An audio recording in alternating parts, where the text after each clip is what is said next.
Uma saudação a todos e a todas. Evangelho segundo o Espiritismo, capítulo 17. Sede perfeitos. Item 8. A virtude. A virtude, em seu mais alto grau, comporta o conjunto de todas as qualidades essenciais que constituem o homem de bem. Ser bom, caridoso, laborioso, moderado, modesto. São qualidades do homem virtuoso. Infelizmente, elas são acompanhadas de pequenas enfermidades morais que as desornam e as atenuam. Aquele que exibe a sua virtude não é virtuoso, uma vez que lhe falta a qualidade principal, a modéstia. E tem o vício mais contrário, o orgulho. A virtude verdadeiramente digna desse nome não gosta de se exibir, é adivinhada verdadeiramente, mas se oculta na obscuridade e foge da admiração de multidões. São Vicente de Paulo era virtuoso. O digno Curadares era virtuoso. E muitos outros pouco conhecidos do mundo, mais conhecidos de Deus. Todos esses homens ignoravam eles mesmos que fossem virtuosos. Se deixavam ir na corrente de suas santas inspirações e praticavam o bem com um desinteresse completo e um inteiro esquecimento de si mesmos. É a virtude assim compreendida e praticada que eu vos convido, meus filhos. É a essa virtude verdadeiramente cristã e verdadeiramente espírita que eu vos convido a vos consagrar. Mas afastai dos vossos corações o pensamento do orgulho, da vaidade, do amor próprio, que desornam sempre as mais belas qualidades. Não imiteis esse homem que se coloca como um modelo e glorifica ele mesmo as próprias qualidades a todos os complacentes. Essa virtude de ostentação oculta frequentemente uma multidão de pequenas torpezas e odiosas vilezas. Em princípio, o homem que exalta a si mesmo, que eleva uma estátua à sua própria virtude, aniquila só por esse fato todo o mérito efetivo que possa ter. Mas que direi daquele em que todo o valor está em parecer o que não é?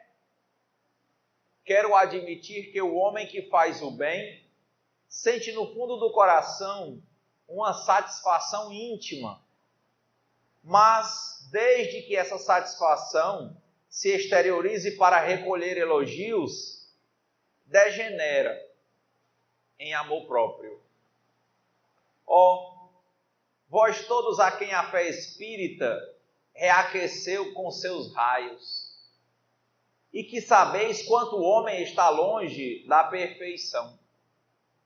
Não vos entregueis a semelhante insensatez. A virtude é uma graça que eu desejo a todos os espíritas sinceros, mas eu lhes direi: mais vale menos virtude com a modéstia do que muitas virtudes com orgulho. Foi pelo orgulho que as humanidades sucessivas se perderam e é pela humildade que elas um dia deverão redimir-se. François Nicolas Madeleine, Paris, 1863. Interessante, porque lendo o Evangelho da virtude como algo natural, conforme a evolução do ser humano, como diz aquela música, um dia todos nós seremos anjos. E eu só lembrava daquele outro evangelho em que disseram para Jesus, o melhor exemplo que a gente tem de bondade,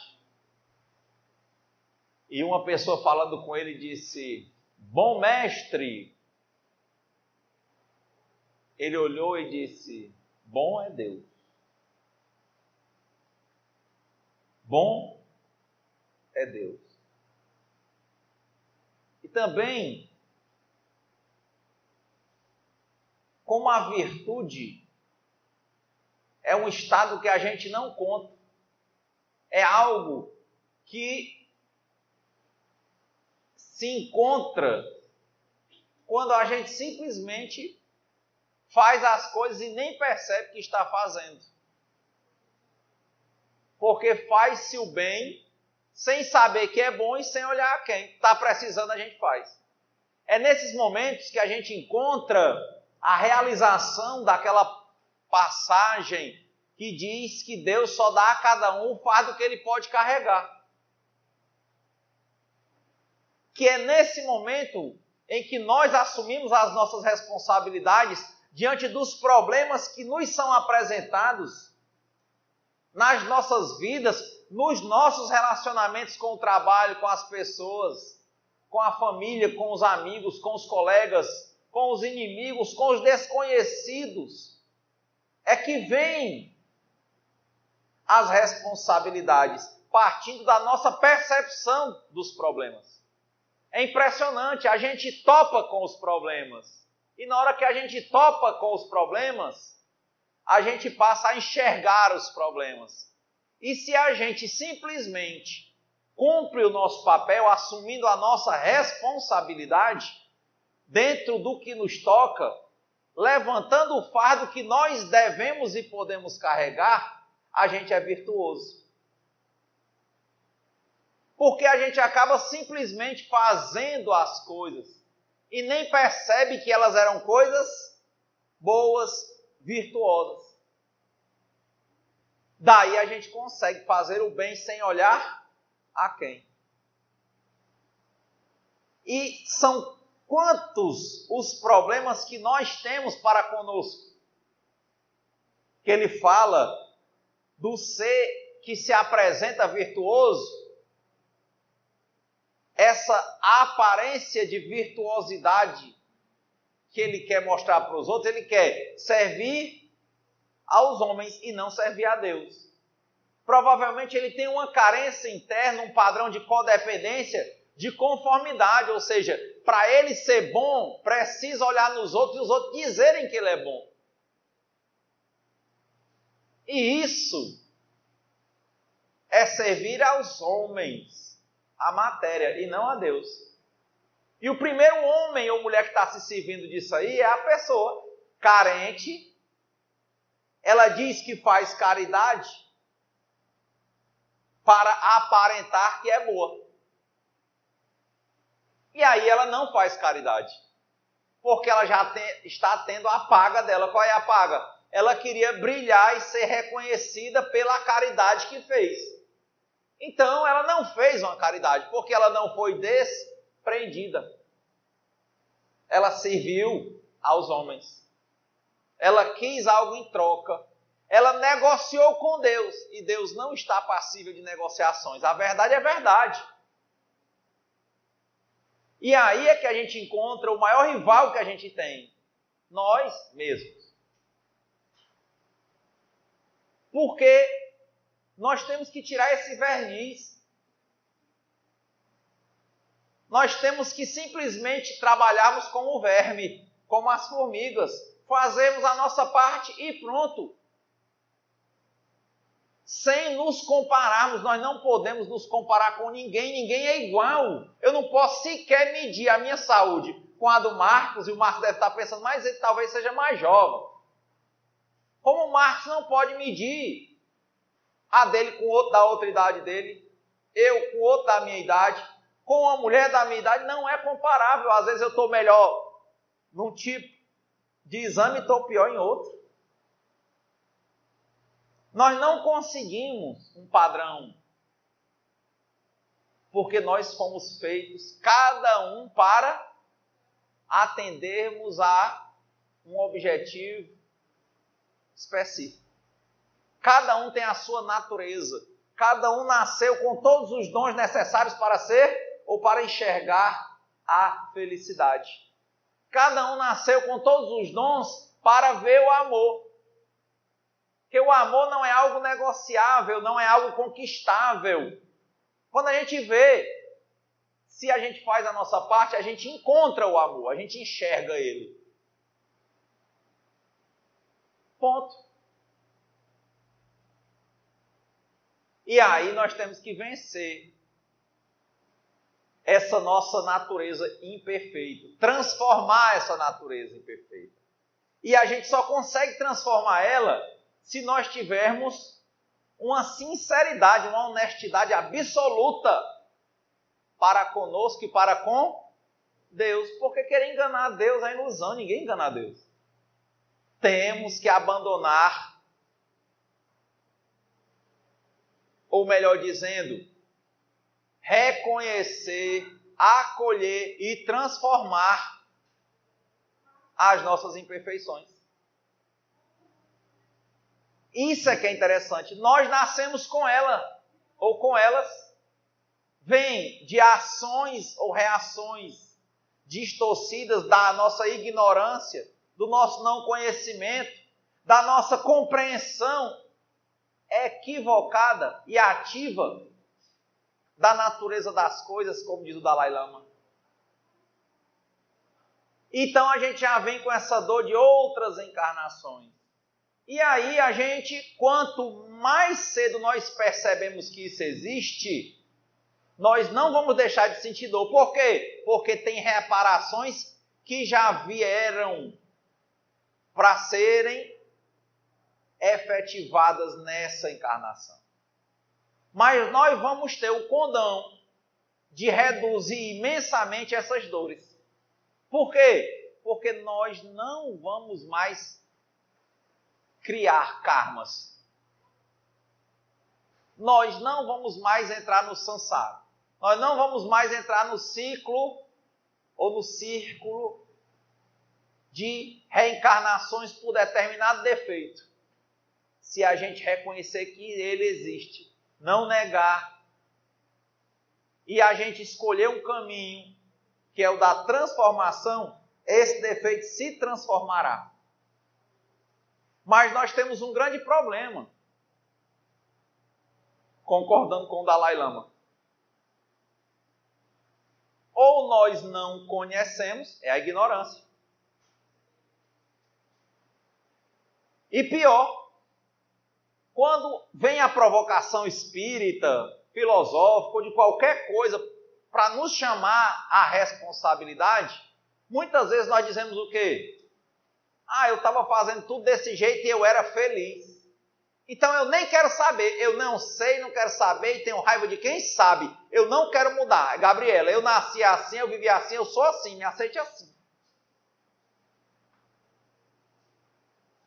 E uma pessoa dessa, ela já está no ponto de desencarnar, para entrar de novo num novo círculo, numa nova encarnação. Porque a vida é mudança, a vida é como um rio, transformando, trazendo passagens. É assim que a gente evolui. Mas quando a gente quer prender a água do rio, não consegue. Não consegue. Problema de água, porque tem as barragens. O que é a barragem? Quer segurar a água do rio. Mas quando não tem chuva, aí, dia de São José, dia 19, diz, quando Deus não mandou a chuva, o que acontece com as barragens? Secam. O homem pode usar a engenhosidade que ele quiser, não se segura a corrente do rio. Não se segura essa água. E o rio, por sua natureza, se mantém. Olha aí quanto de assoreamento está tendo no Rio São Francisco. E ainda assim se fala em transposição de águas dele. Porque naturalmente ele é um rio. Deus criou ele para ser forte, caudaloso, lindo, por onde ele passar ter água, mas não pode segurar ele. Perenemente não. Mas Deus cria coisas perenes. Como a nossa vida, ela é um rio. A vida não cessa. Porque a vida é um constante aprendizado. É uma constante evolução.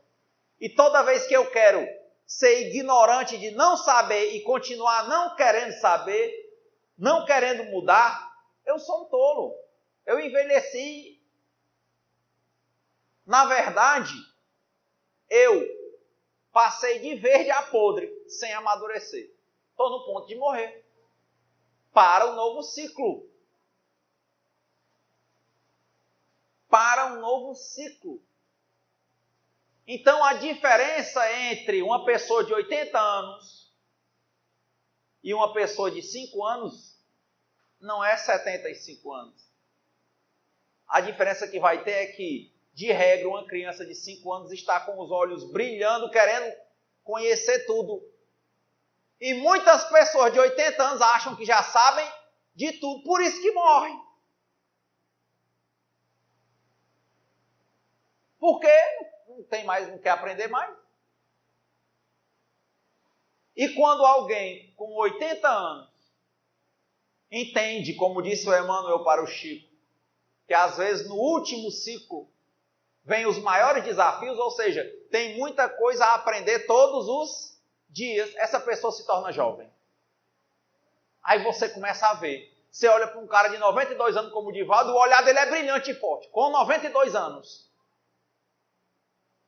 Pensando, lendo, vendo, viajando, conhecendo, conversando. Ah, mas porque tem autopiedade, ó, de novo, ó, a ignorância de quem não sabe e não quer saber, ela vai encontrar, a mente vai encontrar todo argumento para você se fazer o coitado, porque na verdade o que há é uma procrastinação, preguiça, entrega, não quer agir, não quer assumir a responsabilidade, quer que Deus dê o pratinho na boca, só que se ele der o pratinho na boca, você vai ficar obeso, vai desaprender a andar e doente e vai morrer do mesmo jeito. A vida é movimento. A vida é movimento. A vida é aprendizado. A vida é um constante progresso. Já dizia Hermes Trismegisto, 2.700 anos antes de Cristo, no Caibalo. É isso. Porque, o que é que diz? Por que tem uma pessoa já assim, bem novinha? É porque eu estou tão assim, tudo é autopiedoso. É a pessoa que vai se entregando. Toda vez ela foge. E quando ela não foge, que alguém chama ela ou algo chama ela a responsabilidade, o que é que ela faz? Ela é pesada, é uma pessoa pesada. Por quê? Porque ela está carregando um passado, ela está querendo segurar o rio, ela está bem confortável no presente, está com a barriguinha cheia, está sentada, está deitada, ou sei lá. E só quer pensar no futuro que ela não vai atingir, que existe é presente, e no passado. E ela está deixando de se relacionar com ela, viver o presente, aprender com o presente. Quantas leituras, quanto estudo, olha o que o Emmanuel diz para o Chico, filho, estuda, trabalha e te esforça no bem. Quantas leituras, é infinito. Só do Chico são 420 livros. Aproximadamente deixados ainda quando ele era vivo. Não dá para decorar aquilo ali é para a gente ir lendo e meditando durante a leitura. A gente pensa a nossa vida nas palavras dos Espíritos. É impressionante, tem um poder de nos estartar. Agora, é pensar e agir. Tem um ditado tibetano, Dalai Lama fala muito disso. que diz: não existe doutrina perfeita sem atitude, sem prática de quem lê.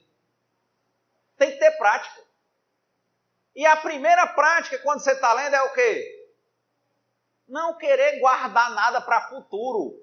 Não querer decorar, é querer aplicar a sua própria vida. Querer tirar a sua ignorância do que você não conhece, do que eu não conheço. E conhecer, abrir a mente. E crescer, como disse o Platão. O maior presente que você pode dar a alguém, a maior prova de amor que você pode dar a alguém é crescer, amadurecer. Cresçamos. E crescer não tem chega lá. Crescer é sempre. Não tem idade, não tem dinheiro. Não tem. Isso é virtude. Mas nós não podemos nos distrair. Na hora que a gente se distrai, vem logo uma dor. Qual é a dor? A insatisfação. Aí a gente quer pensar em futuro. Aí vem uma angústia, ansiedade, medo. E se a gente tivesse sentadinho aqui no nosso momento, refletindo sobre ele, nós estaríamos olhando para nós mesmos. Estaríamos nos trabalhando. É em cada pequena coisa. É assim, olha, eu comi na hora do almoço. Começar aqui por uma fuga bem besta, comida. Aí eu estou com problemas, com ansiedade, hoje é domingo, eu estou pensando que amanhã é segunda, vai começar os embates e tal. Aí eu começo a pensar no amanhã e dá logo uma fome. Fuga pela comida. Ontem eu estava conversando com as pessoas, aí o pessoal saiu de um evento, almoçou 11h30.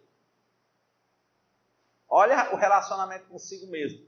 Perceber-se com o lado positivo, com o lado negativo. Com o lado que é bom, com o lado que não é tão bom. Com o que é certo, com o que é errado. Não se julgar nem se condenar. Se reconhecer. E escolher por qual caminho quer ir. O que vai acontecer com o outro caminho? Ele vai se transformar. Aí o pessoal almoçou 11h30. Aí entraram no evento, 12h30, 1h30, 12h30. Quando deu 5h30, sem comer e sem beber, ele sentado assim, aí um disse assim: rapaz, eu acho que eu estou com sono. Aí ele parou, olhou para si e disse assim: será que eu estou com sono mesmo ou eu estou com fome? 5 horas sem comer. Aí ele fez essa pergunta: será que eu estou com sono ou com fome? Porque quando a glicose vai baixando, eu tenho sono. É uma espécie de hipoglicemia. Ou será que eu estou querendo fugir? Eu estou com algum problema? O que é isso? É uma análise no momento. Aí ele disse: não, sabe de uma coisa? Realmente eu tenho um pouco de ansiedade nisso, eu tenho isso, mas agora eu estou com fome. Vamos fazer assim: eu vou comer algo. Comeu. Não pensou na comida como algo emotivo. Ele tirou a emotividade e viu a necessidade. Comeu. Aí ele começou a se observar. Vixe, com 5, 10 minutos ele começou a passar o sono. Ele disse: acertei. E ele percebeu que aquela hora de comer não era uma fuga. São percepções. Porque tudo que é usado para fugir vira um vício. Vira pensamento obsessivo para chegar ao vício. Vira atitude compulsiva para fechar e acontecer com o vício. É assim que açúcar é droga, comida com sal é droga, coisa que a gente fantasia é droga. Como? Quando a gente usa como fuga. Álcool é droga, drogas ilícitas, drogas lícitas. Um relacionamento complicado, quando ele é usado para ser uma fuga. A grande discussão é essa: tem que se perceber para evitar de estar fugindo. Tem que manter a mente atenta. Evitar é se distrair. E o mundo é tão assim que o que dá mais recursos materiais para as pessoas hoje é o entretenimento. Por quê? Porque há uma necessidade muito grande de fugir. De não se perceber. E é impressionante, como disse aquele Yogananda, quando a gente começa a vivenciar as coisas do Espírito, nada impede que a gente faça tudo o que a gente quiser no mundo. Mas a gente, quando vai começando a se perceber nas questões do Espírito, a gente tende naturalmente a começar um relacionamento com a gente mesmo e deixar para lá certas coisas da matéria, certas fugas. A gente começa a gostar de se autorrelacionar sem se isolar, sem ser egocêntrico, sem ser egoísta, mas se percebendo. Renato, e no Evangelho da Virtude está se dizendo o quê? Que temos que assumir as nossas responsabilidades sem nos vangloriarmos por elas. E que não tem coisa que não seja virtuosa, desde que a gente faça sem que seja uma fuga. Porque quando eu digo para você, eu sou bom, eu estou fugindo de me perceber como bom e não bom. Como com dificuldades, como alguém em processo de construção. Mas eu estou dizendo que eu sou bom porque eu quero fugir no prazer que vai me dar do Sérgio olhar para mim e dizer assim, Renato, você é bom. Porque dá um prazer para quem é carente. Qual foi a recompensa? Palma. Qual foi o preço? Poxa, falou ali? Não, foi. Ele estava precisando. De quê? De palma. De abraço, de dizer que ele é bom. Olha aí a virtude. Era para ele fazer com naturalidade. E se viessem as palmas, bem. Se não viessem, bem. Se viesse sorriso, bem. Se não viesse, bem. Porque ele não serve aos homens. Ele tem que servir a Deus. E para melhor se relacionar, se religar, ser religioso para com Deus, ele não precisa de palma. Ele precisa se conhecer e assumir as responsabilidades para com ele. Saber do que é que ele está fugindo, ter atenção, não se distrair e constantemente se transformar de forma ativa. É ter racionalidade e não ficar racionalizando o problema. Ele olha e age e não reage como um bicho. Porque veja como o Evangelho é de percepção. A virtude em seu mais alto grau comporta um conjunto de todas as qualidades essenciais que constituem o homem de bem. Ser bom, caridoso, laborioso, moderado, modesto. São qualidades do homem virtuoso.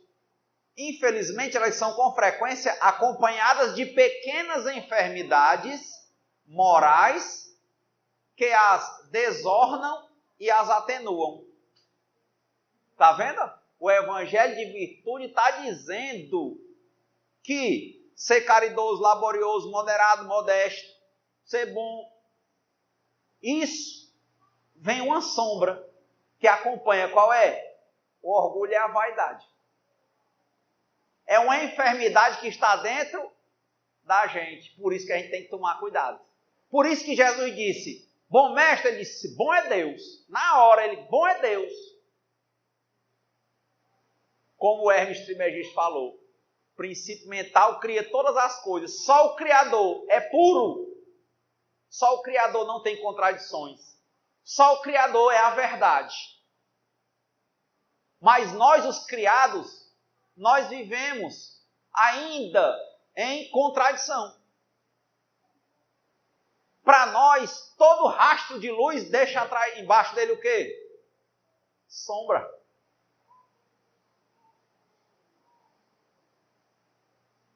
Para nós, a gente faz uma coisa boa e às vezes lá dentro da gente vem a vontade de ser reconhecido, sombra. Para nós, a gente faz a caridade e lá dentro vem a vontade de ser reconhecido, sombra.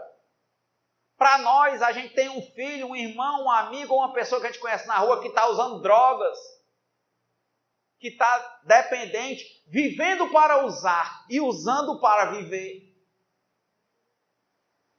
E a gente vai dar um conselho. mas fica lá no fundo torcendo para que a pessoa siga. E se ela não seguir, lá no fundo tem uma sombra da gente dizendo assim, eu quero é que ele sofra mais. Ou então passa na cara, você não tem jeito não. É uma compreensão equivocada, ativa da natureza das coisas. Que está se manifestando ali numa boa atitude, a sombra. Por isso que o Evangelho está dizendo, a virtude, ela é o conjunto de todas as qualidades essenciais que constituem o homem de bem. O homem e a mulher. Mas para ser virtuoso, quem faz, quem é, não diz. Mas não diz não porque pensou em ser humilde, porque escutou o Evangelho, mas é porque ele nem percebe.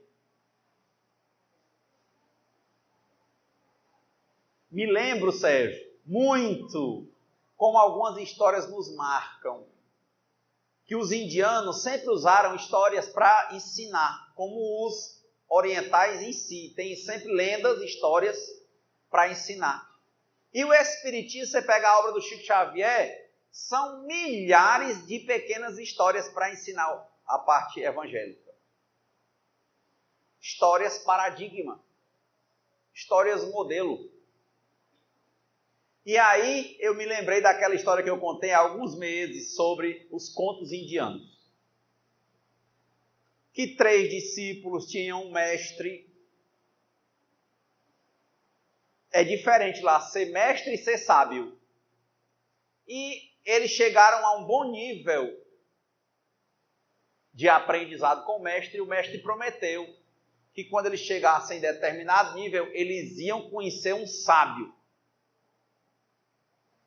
Então, chegou o nível, o mestre disse, vamos, hoje é o dia de irmos conhecer o sábio. Lembra dessa história, né, Sérgio? Aí eles lá subiram um monte imenso, que tinha uma feira, antigamente todo mundo a pé, isso estou falando de centenas de anos atrás. Subiram para ir para a feira. Aí iam todos aqueles carroceiros com abacaxi, banana, com bicho, com, né, animais, porco, galinha, vaca, para formar a feira para vender. Todo mundo de madrugada indo para a feira de manhãzinha começar. No caminho, eles perceberam que tinha um vendedor que criava porcos e tinha um porco que estava andando mais devagar. Porque o porco estava com a pata ferida. Então, toda vez que o porco pisava numa pedra, ele levantava e atrasava aquele cortejo de porcos, né? E o dono pegou o chiqueirador, né, assim, né, um chicote, e tacava o chicote no porco para ele andar mais rápido. E todo mundo olhava e via que é porque o porco estava doente. Mas ninguém se botava para pegar. Quem é que vai pegar um porco fedorento? Ele pode morder, pesado e subindo um alto. E eles, os 3 discípulos e o mestre, viram, perceberam que o porco estava doente, perceberam que era uma ignorância do dono, que era para ele, se ele não ia carregar nas costas, que ele tivesse mais paciência ou então fretasse uma carroça. Mas ele batia. E imagine, se eles 3 e o mestre quisessem te ajudar, cada um pegava numa perna, ó, 3 com 1, 4, dava bem maneirinho para levar o porco, não era não? Mas eles olharam e não disseram nada. Tinha um senhor que ia subindo do lado lá e viu. Um homem meio idoso, ele só fez olhar para o homem, dono dos porcos, e disse, por favor, eu posso carregar esse porco nas minhas costas? Aí o dono achou estranho, não, estou falando sério, deixa eu levar o porco nas minhas costas. Aí disse, pois leve. Aí todo mundo sabe nem se ele aguentava, ele só fez automaticamente, pegou o porquinho, botou nas costas e saiu levando. Não, o caminho todo. Todo mundo ficou olhando, pensaram, depois deixaram de ver e ele foi fazendo o serviço dele, né? Levando o povo. Passou, chegaram à feira, aí não olharam mais para ninguém, seguiram no caminho da casa do sábio. Se alimentaram, demoraram um pouquinho, quando chegaram na casa do sábio, ou à casa do sábio, bateram na porta e chamaram, né? Quando abre a porta, quem era? O velho que carregou o porco. Eles ficaram completamente contrariados, refletindo, será que ele vai falar alguma coisa? Será que ele vai dizer alguma coisa? Nós estamos aqui para sermos mestres, para um dia sermos sábios. E o sábio não disse absolutamente nada. Nem falou, nem criticou, nem perguntou. Eles pediram para receber as orientações, ele passou o dia orientando, explicando, e ele não tocou no assunto. Quando foi no fim do dia, eles não se conformaram, olhou para o outro, rapaz, eu pergunto. Não, pergunta tu, não, pergunta você. Aí, não, eu vou perguntar. Aí disse, Senhor, então, muito obrigado, o Senhor nos recebeu muito bem, nos ensinou grandes coisas. Mas a gente tem uma pergunta para lhe fazer. Diga. O que é que o Senhor queria demonstrar, né? Qual era a sabedoria que o Senhor queria passar quando o Senhor carregou aquele povo? Aí ele olhou assim para eles com um olhar estranho. Porco? Que porco? Não, hoje de manhã, não sei o que, era o Senhor. Não lembro. Eles olharam, pensavam que ele estava brincando, olharam bem para dentro dos olhos dele e viram que ele não lembrava. E aí não insistiram. Comeram a refeição final e foram embora. E no caminho, todos os três completamente calados, o mestre e os três discípulos. Lá na frente, o mestre levantou a mão e disse, vamos sentar. Eu percebi. Ele não quis nos ensinar uma coisa, mas nos ensinou. Por isso que ele é um sábio. Ele disse, o que foi? Ele disse, para um sábio, fazer o bem é algo natural. Tão natural quanto a gente respirar. Nós respiramos, sabe quantas respirações você já fez, Ana? Durante a prece? Sabe quantas? Nem contou. Porque é tão natural que a Ana nem percebe quantos segundos ela leva para respirar ou não. Ele disse, então é assim a virtude, é assim a bondade, é assim ser sábio. Ele faz as coisas, ele assume as responsabilidades dele, não como se fosse algo a mais. Ele simplesmente vê os problemas e se põe a tentar resolvê-los. E pronto. Como quem respira, nem conta, nem sente falta. A gente só sente falta de respiração quando tem asma.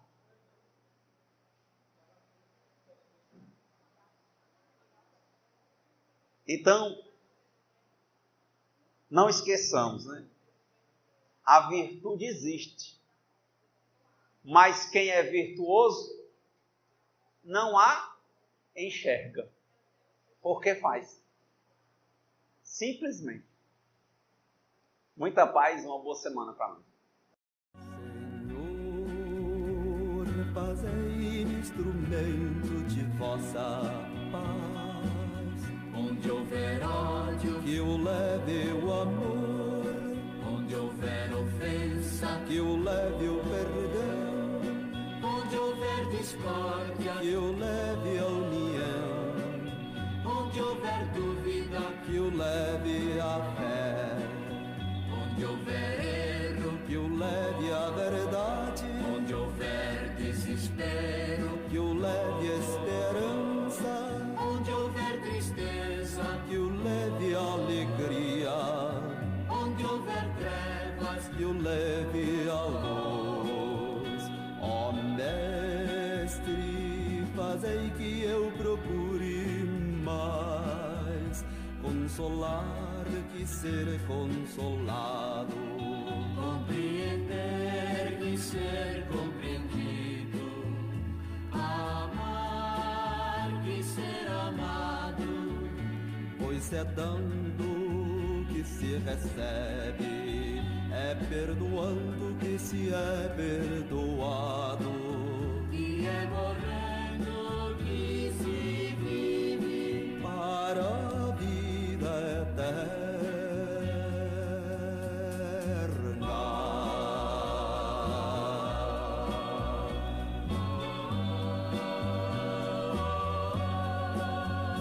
Ó Mestre, fazei que eu procure mais consolar que ser consolado, compreender que ser compreendido, amar que ser amado, pois é dando que se recebe, é perdoando que se é perdoado, e é morrer